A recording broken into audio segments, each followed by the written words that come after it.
रस में डूबा मन रहे तन का ना हो ध्यान, जो साधक ये पथ चले मिल जाए भगवान। अर्थात जो भक्ति के रस में डूबा रहता है और जो तन की नहीं आत्मा की साधना करता है, वही सच्चे अर्थों में ईश्वर को प्राप्त कर लेता है। हरे कृष्णा। आप सभी का दिन शुभ और मंगलमय हो। आज दिनांक 29 नवंबर शुक्रवार और मार्गशीर्ष मास के कृष्ण पक्ष की चतुर्दशी तिथि है। चतुर्दशी तिथि सुबह 8:41 से प्रारंभ होकर 30 नवंबर शनिवार को सुबह 10:30 तक रहेगी। और आज मासिक शिवरात्रि भी है। आप सभी को मासिक शिवरात्रि की हार्दिक शुभकामनाएं। इस व्रत में मध्य रात्रि में यानी निशिता काल मुहूर्त में भगवान शिव की पूजा करने से सभी मनोकामनाएं पूर्ण हो जाती हैं।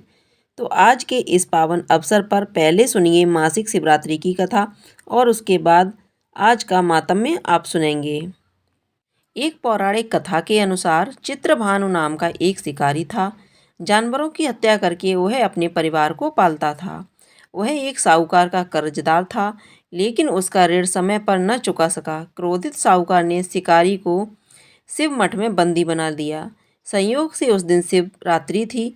शिकारी ध्यानमग्न होकर शिव संबंधी धार्मिक बातें सुनता रहा। चतुर्दशी को उसने शिवरात्रि व्रत की कथा भी सुनी। शाम होते ही साहूकार ने उसे अपने पास बुलाया और ऋण चुकाने के विषय में बात की। शिकारी अगले दिन सारा ऋण लौटा देने का वचन देकर बंधन से छूट गया। अपनी दिनचर्या की भांति वह जंगल में शिकार के लिए निकला, लेकिन दिन भर बंदी गृह में रहने के कारण भूख प्यास से व्याकुल था। शिकार खोजता हुआ वह बहुत दूर निकल गया। जब अंधकार हो गया तो उसने विचार किया कि रात जंगल में ही बितानी पड़ेगी। वह वन एक तालाब के किनारे एक बेल के पेड़ पर चढ़कर रात बिताने का इंतजार करने लगा। उसने उसी पेड़ के नीचे रात बिताई। बेलपत्र के नीचे शिवलिंग था, जो बेलपत्र से ढका हुआ था। शिकारी को उसका पता न चला। पड़ाव बनाते समय उसने जो टहनियाँ तोड़ी वे संयोग से शिवलिंग पर गिरती चली गईं। इस प्रकार दिन भर भूखे प्यासे शिकारी का व्रत भी हो गया और शिवलिंग पर बेलपत्र भी चढ़ गए। एक पहर रात्रि बीत जाने पर एक गर्भिणी हिरणी तालाब पर पानी पीने पहुंची। शिकारी ने धनुष पर तीर चढ़ाकर ज्यों ही प्रत्यंचा खींची। हिरणी बोली, मैं गर्भिणी हूँ, शीघ्र ही प्रसव करूँगी। तुम एक साथ दो जीवों की हत्या करोगे, जो ठीक नहीं है। मैं बच्चे को जन्म देकर शीघ्र ही तुम्हारे समक्ष प्रस्तुत हो जाऊंगी, तब मार लेना। शिकारी ने प्रत्यंचा ढीली कर ली और हिरणी जंगली झाड़ियों में लुप्त हो गई। प्रत्यंचा चढ़ाने पर ढीली करने के कुछ वक्त बाद बेलपत्र अनायास ही टूटकर शिवलिंग पर गिर गए। इस प्रकार उसने अनजाने में ही प्रथम पहर का पूजन भी संपन्न हो गया। कुछ ही देर बाद एक और हिरणी उधर से निकली।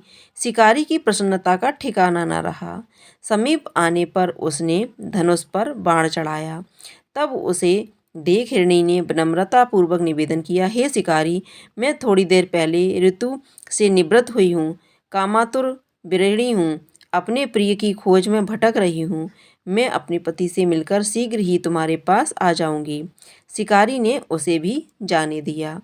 2 बार शिकार को खोकर उसका माथा ठनका। वह चिंता में पड़ गया।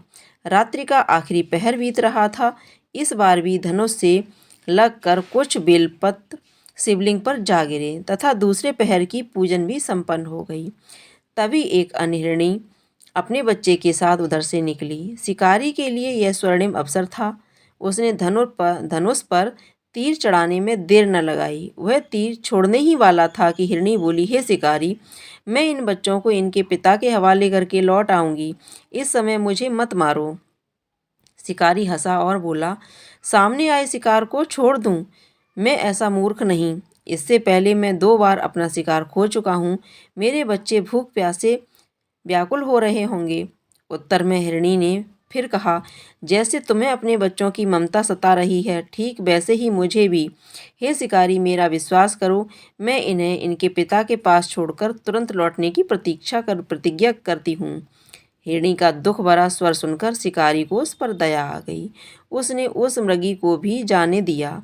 शिकार के अभाव में थका भूख प्यास से व्याकुल शिकारी अनजाने में ही बेल वृक्ष पर बैठा बेलपत्र तोड़ तोड़कर नीचे फेंकता जा रहा था। एक हष्ट-पुष्ट मृग उसी रास्ते पर आया। शिकारी ने सोच लिया कि इसका शिकार यह अवश्य करेगा। शिकारी की तनी प्रत्यंचा देखकर मृग विनती स्वर में बोला, हे शिकारी, यदि तुमने मुझसे पूर्व आने वाली 3 मृगियों तथा छोटे-छोटे बच्चों को मार डाला है, तो मुझे भी मारने में विलंब न करो, ताकि मुझे उनके वियोग में एक क्षण भी दुख न सहना पड़े। मैं उन ऋणियों का पति हूँ। यदि तुमने उन्हें जीवन दान दिया है, तो मुझे भी कुछ क्षण का जीवन देने की कृपा करो। मैं उनसे मिलकर तुम्हारे समक्ष उपस्थित हो जाऊंगा। मृग की बात सुनते ही शिकारी के सामने पूरी रात का घटनाचक्र घूम गया। उसने सारी कथा मृग को सुना दी। तब मृग ने कहा, मेरी तीनों पत्नियां जिस प्रकार प्रतिज्ञाबद्ध होकर गई हैं, मेरी मृत्यु से अपने धर्म का पालन नहीं कर पाएंगी। अतः जैसे तुमने उन्हें विश्वास पात्र मानकर छोड़ा है, वैसे ही मुझे भी जाने दो। मैं उन सबके साथ तुम्हारे सामने शीघ्र ही उपस्थित होता हूँ। शिकारी ने उसे भी जाने दिया। इस प्रकार प्रातः हो गई। उपवास, रात्रि जागरण तथा शिवलिंग पर बेलपत्र चढ़ाने से अनजाने में ही शिवरात्रि की पूजा पूर्ण हो गई। पर अनजाने में की हुई पूजन का परिणाम उसे तत्काल मिला। शिकारी का हिंसक हृदय निर्मल हो गया। उसमें भगवत शक्ति का वास हो गया। थोड़ी ही देर बाद वह मृग सपरिवार शिकारी के समक्ष उपस्थित हो गया, ताकि वह उनका शिकार कर सके। किंतु जंगली पशुओं की ऐसी सत्यता, सात्विकता एवं सामूहिक प्रेम भावना देखकर शिकारी को बड़ी ग्लानि हुई। उसने मृग परिवार को जीवन दान दे दिया। अनजाने में शिवरात्रि के व्रत का पालन करने पर शिकारी को मोक्ष और शिवलोक की प्राप्ति हुई। बोलिए शंकर भगवान की जय। अब आप सुनेंगे आज के मातमी की कथा। श्री नारायण जी बोले, इसके बाद चिंता से आतुर राजा दृढ़धन्वा के घर वाल्मीकि मुनि आए, जिन्होंने परम अद्भुत तथा सुंदर रामचंद्र जी का चरित्र वर्णन किया। राजा दृढ़धन्वा ने दूर से ही वाल्मीकि मुनि को आते हुए देखकर घबराहट के साथ जल्दी से उठकर भक्ति युक्ति हो उनके चरणों में दंडवत प्रणाम किया।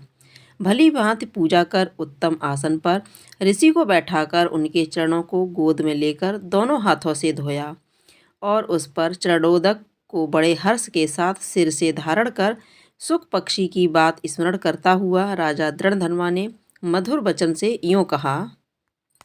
दृढ़धन्वा बोला, हे भगवान, इस समय मैं कृत्य हूँ, भगवान हूँ, भाग्यवान हूँ, मेरा जन्म सफल हुआ। हे प्रभु, आज मेरा मनोरथ पूर्ण हुआ। आज आपके प्रत्यक्ष दर्शन से शास्त्र आदि के यथार्थ अर्थ का ज्ञान सफल हुआ। हे जगत के पावन करने वाले, आज मैं अपने भाग्य का वर्णन करूं। श्री नारायण बोले। इस तरह वाल्मीकि मुनि को कहकर वह राजा मौन हो गए। बाद में वाल्मीकि मुनि उस राजा को विनय युक्त देखकर बड़े प्रसन्न हुए और जनता को आनंदित करते हुए बोले। वाल्मीकि मुनि बोले, हे नृप श्रेष्ठ, ठीक है, तुम में उक्त प्रकार की सब बातों का होना संभव है। हे राजन, तुम चिंता से आतुर क्यों हो? सो सब मन की बात कहो। ऐसा मालूम पड़ता है कि तुम्हारी कुछ कहने की इच्छा है, इसलिए हे महात्मने उसे कहो।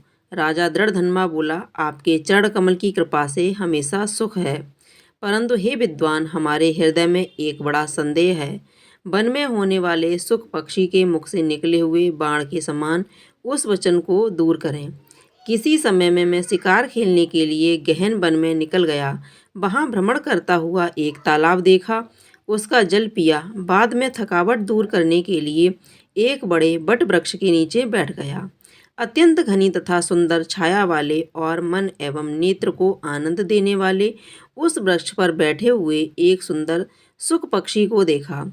जब उस सुख पक्षी पर हमारी दृष्टि गई, तब उसने हमारे सम्मुख होकर एक श्लोक पढ़ा कि इस पृथ्वी पर विद्यमान अतुल्य सुख को देखकर तू तत्व का चिंतन नहीं करता है, तो इस संसार के पार कैसे जाएगा।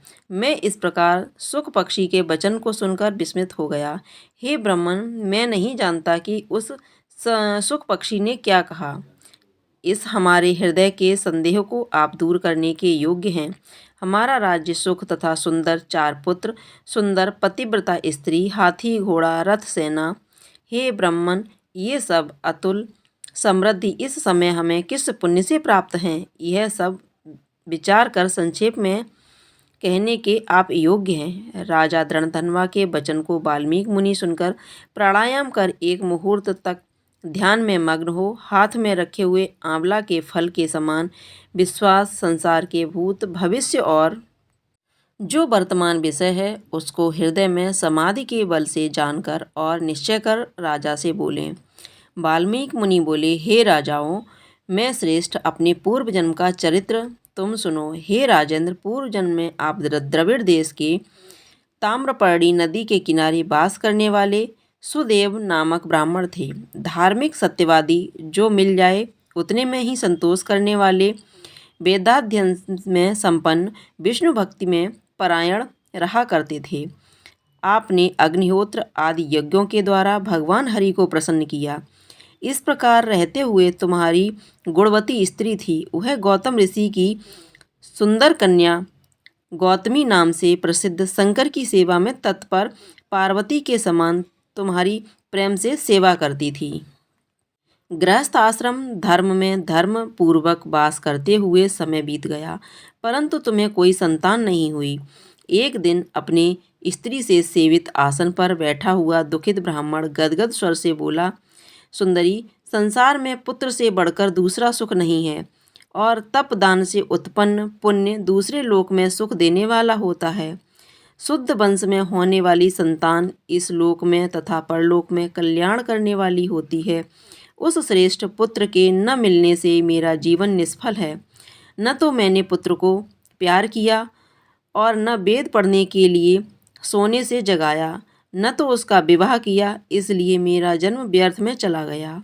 अभी मेरी मृत्यु हो, मेरे को आयुष प्रिय नहीं है। इस प्रकार अपने प्रिय पति का वचन सुनकर स्त्री गौतमी खिन्न मन से बोली। प्रिय वचन बोलने में चतुर, प्रिय पति के प्रेम में मग्न वह स्त्री अपने पति को समझाने के लिए सुंदर वचन बोली। गौतमी बोली, हे प्राणेश्वर, अब इस तरह तुच्छ वचनों को न कहिए।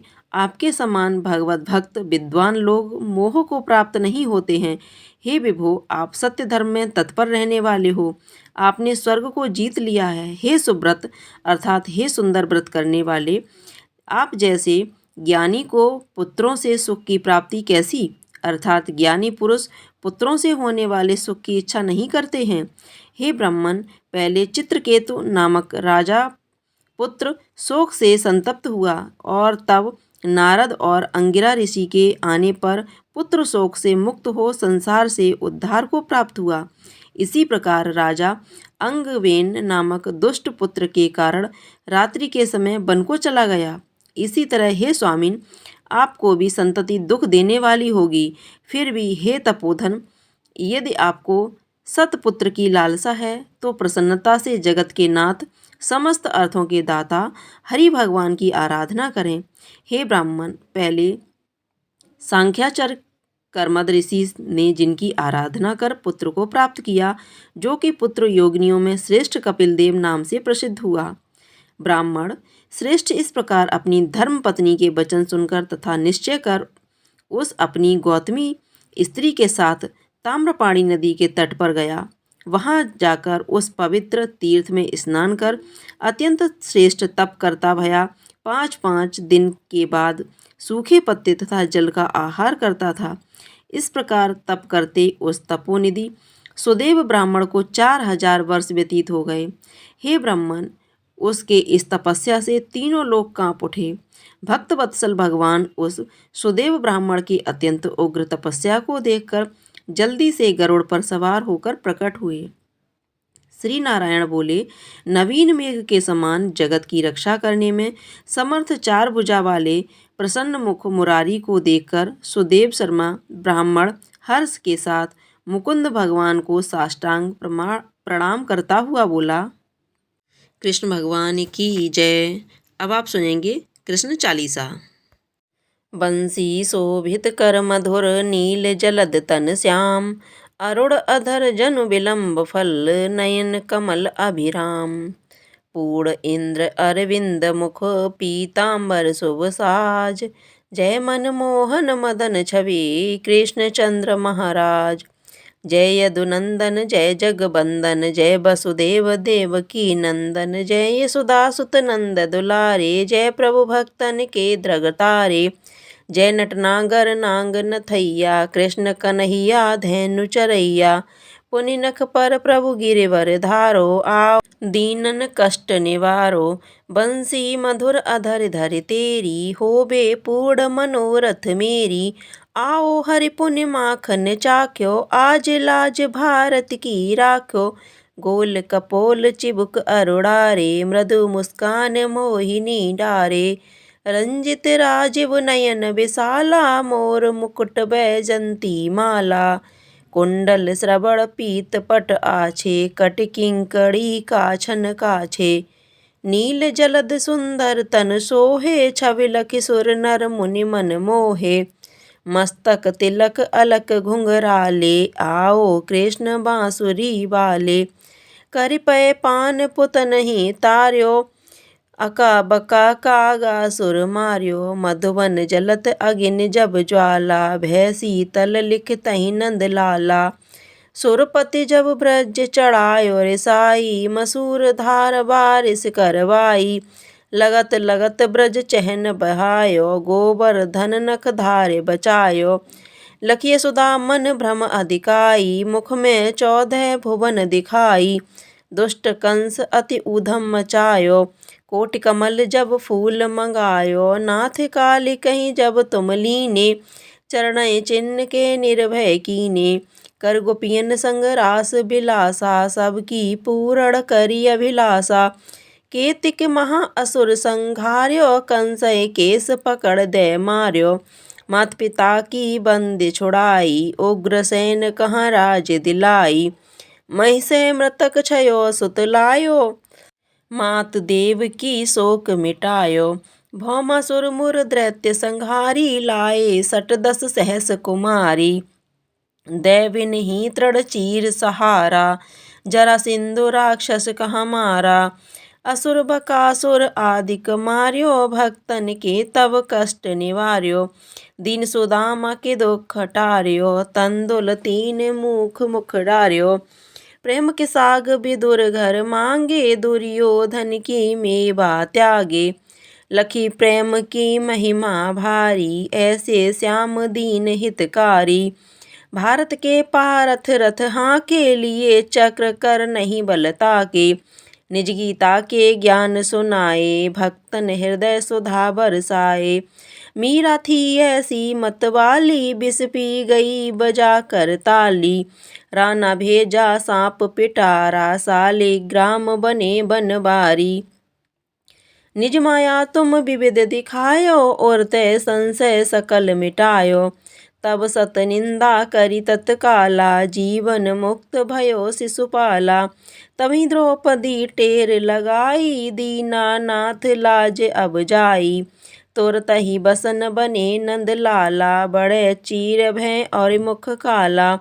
असनाथ के नाथ कन्हैया, डूबत भंवर बचावत नैया। सुंदर दास आस और धारी, दया दृष्टि की जे बनवारी। नाथ सकल मम कुमति निवारो, क्षमऊ बेग अपराध हमारो। खोलो पट अब दर्शन दीजे, बोलो कृष्ण कन्हैया की जय।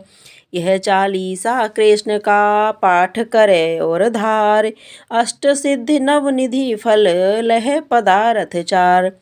कृष्ण भगवान की जय। आप लोगों को यह जानकारी कथा पसंद आई हो तो कमेंट बॉक्स में जा करके कृष्ण भगवान की जय अवश्य लिखिएगा। साथ ही साथ वीडियो को लाइक कीजिएगा, शेयर कीजिएगा। अगर आपने अभी तक हमारे चैनल को सब्सक्राइब नहीं किया है तो चैनल को सब्सक्राइब करके बेल आइकन को अवश्य दबा दीजिएगा, ताकि आप इसी तरह की कथाएं समय से सुन सकें। धन्यवाद।